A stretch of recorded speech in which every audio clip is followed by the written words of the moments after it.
Hey, what's up you beautiful feckers? This is the long-awaited Frost Deluxe skin called the HARKA skin, and it makes Frost look like he is all kinds of jacked up. He is absolutely ripped, he has muscles on top of muscles, the dude's been hitting the gym hard.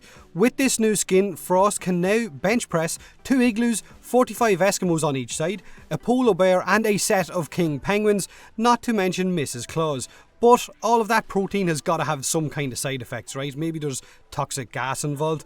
The skin honestly looks absolutely amazing. It really does, like some kind of Norse god ready to kick the absolute shite out of anything that gets in its way. But when you stick any other helmet on this new skin, it disappears inside the neck, which kind of makes it look a little bit funny and makes him look a bit stumped. Now, along with the Frost skin, we also got a deluxe skin for longswords called the Freista longsword skin, which you can get in the HARKA bundle for platinum, of course, and it matches Frost's new team as well. It's a big icy looking badass blade. Now, you guys can correct me if I'm wrong, but I think the guy who designed this Frost skin and a few of our previous skin no longer works at DE for whatever reason, a disagreement on design or whatever, which is a real shame because some of his previous deluxe skins are absolutely amazing. So I guess it's our loss as a player base because we might not get skins that look as good as these ones. And along with the introduction of his new deluxe skin, they also reworked the visuals on some of Frost's abilities, and this makes his globe look amazingly smooth, like proper ice, not that pish that we had before. But let me know what you guys think of the new deluxe skin and of course the visuals on his abilities now as well. Now, also in last night's hotfix, we also finally got the cure for the helmet cyst.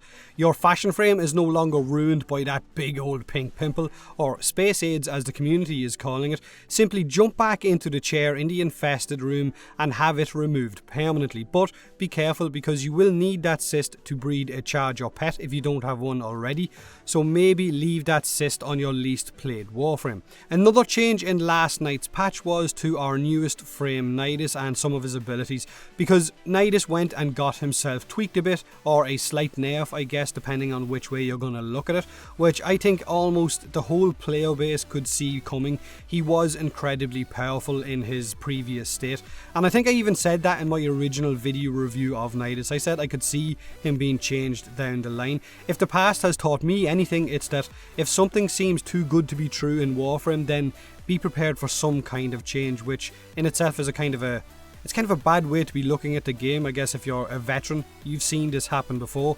But I honestly don't think that these changes to Nidus are that bad. He is still an incredibly powerful Warframe. So they've increased the base health of Nidus's maggots to 1000 health.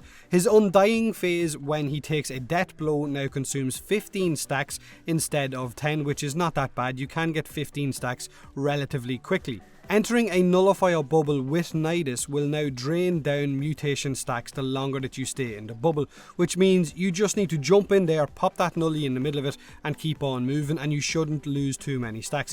If you find yourself inside the nully bubble, just quickly jump out of it. You don't want to lose stacks by staying in there too long. Also, to help us get a better visibility of Nidus's little maggots running around, now when you hold down his first ability, Virulence, which kind of shows you the direction you're aiming at, it will also display a marker on your maggots, and casting Virulence on those maggots will cause them to detonate, because apparently they no longer auto detonate like they did before, which allowed us to run about while the maggots caused mayhem and a feck ton of damage to boot. But they still seem to be auto-exploding for me, unless maybe that's them being killed by enemies so they explode when they're killed, I don't know. So yeah, Nidus took a little bit of a hit. I don't think it was too big of a change like I've said already. Do you guys think it's a big nerf or not? By all means, share your thoughts in the comments section below this video. Let me know what you think of Frost, his deluxe skin, the sword and its deluxe skin of course as well, and of course those visual effects for Frost's new abilities. And don't forget to leave a like if you enjoyed the video, subscribe for more Warframe, and as always, thanks very much for watching.